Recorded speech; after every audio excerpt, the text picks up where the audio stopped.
Today we find ourselves in the neighborhood of Mount Pleasant, just north of Adams Morgan. A century or so ago, this must have been quite an affluent neighborhood, judging by the houses we see here. Then, over the years, the property values dropped and then began to rise again in the 1970s and 80s. We are looking down 18th Street to the north. To the left is Park Road going down into Rock Creek Park. And then behind me at this point, Park Road continues onto Mount Pleasant Street and over towards 16th Street.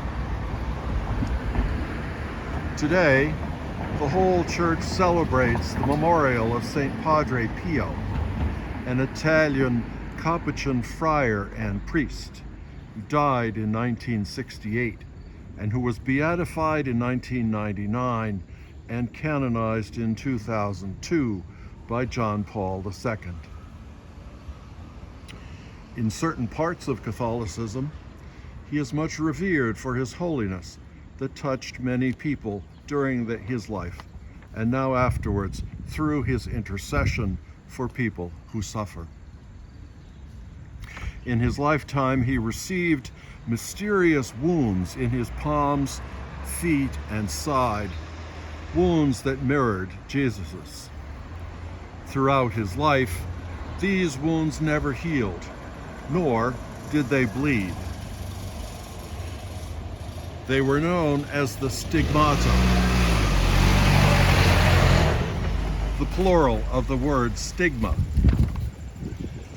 meaning a divine blessing, unlike the more negative use of the English word. In other parts of Catholicism and beyond Catholicism, there's much skepticism about the Stigmata and about his reputation for holiness. In my brief reading, I cannot find a balanced place to stand, and so I leave to each of you your own discernment in the matter and a decision about him.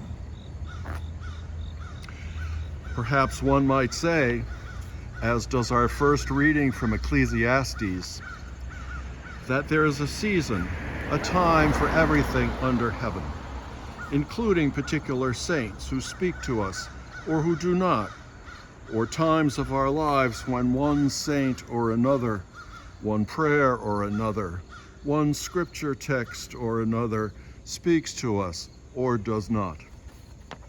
Our challenge is to continue to read the signs of our own lives and discern those next steps that are most appropriately ours, recognizing that saints, scriptures, and prayers can not only feed us, but also challenge us, even judge us. Jesus invites us to be open, to remain steadfast, and to change, to give, and to receive according to the season of our lives.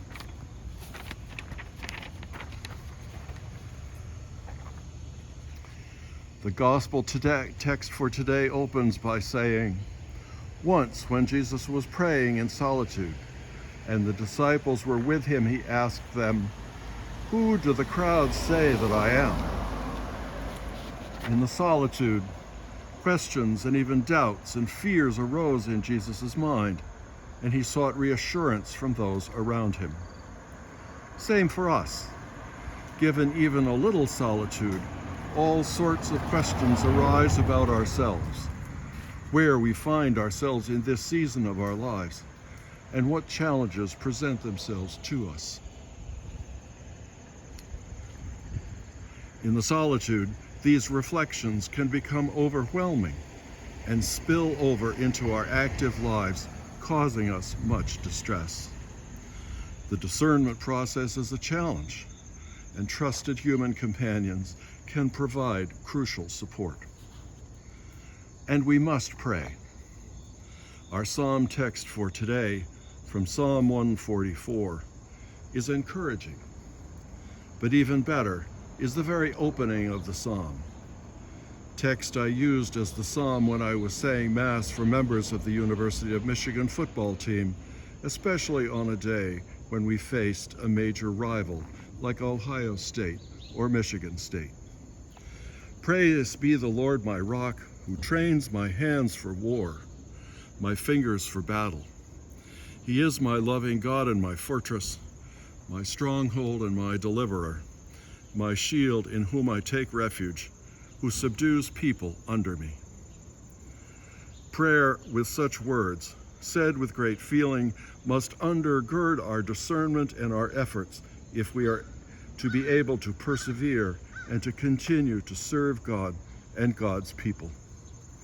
Let's all pray this way today, asking for the intercession of St. Padre Pio, as you may feel led or not feel led to do so.